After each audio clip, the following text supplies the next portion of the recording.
Hello everyone, আসসালামু আলাইকুম। আবার আপনাদের সাথে হাজির হয়ে গেলাম নতুন নতুন রেসিপি নিয়ে। আজকে আমি আপনাদের সাথে ঠান্ডা ঠান্ডা জুস রেসিপি নিয়ে এসেছি। আর এই জুসটা আজকে করে দেখাবো কাঁচা আম দিয়ে। গরমের সময় যদি এক গ্লাস ঠান্ডা ঠান্ডা জুস খাওয়া যায় তাহলে পেট মন দোনোটাই শান্তি হয়ে যায়। এই কাঁচা আমের জুসটা আপনারা কিভাবে বানিয়ে নেবেন চলুন সম্পূর্ণ রেসিপিটা দেখে নিন।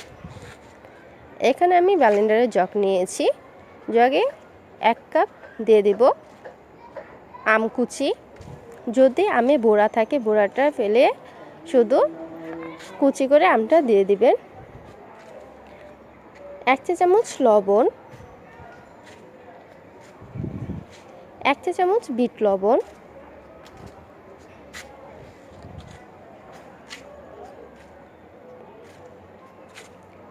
1 চা চামচ টালা জিরের গুঁড়ো। আর অবশ্যই টালা জিরের গুঁড়োটা দেওয়ার চেষ্টা করবেন, কাঁচা জিরের গুঁড়োটা দিতে যাবেন না। দিয়ে দিব পুদিনা পাতা। পুদিনা পাতাটা আপনারা আপনাদের আন্দাজ মতো দেওয়ার চেষ্টা করবেন। পুদিনা পাতাটা অনেক হার্ড হয়ে থাকে, তার জন্য আন্দাজ মতো দেওয়ার চেষ্টা করবেন।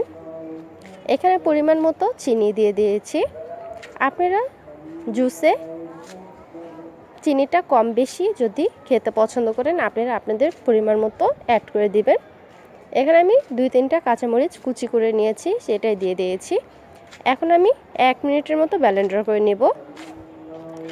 1 মিনিটের মতো ব্লেন্ডার করে নিয়েছি। আর অবশ্যই ব্লেন্ডার করে নেওয়ার পরে এখানে পানি অ্যাড করব জুসের জন্য। এখানে আমি ঠান্ডা 2 গ্লাস পানি অ্যাড করব।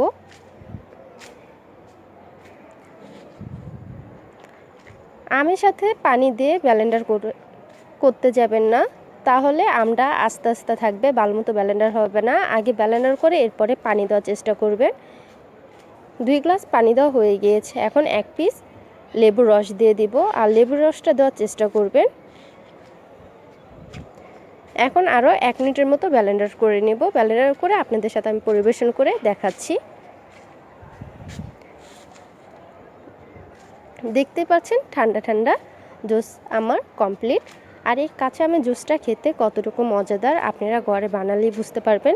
আশা করি আজকের এই রেসিপিটা আপনাদের সবার কাছে ভালো লাগবে।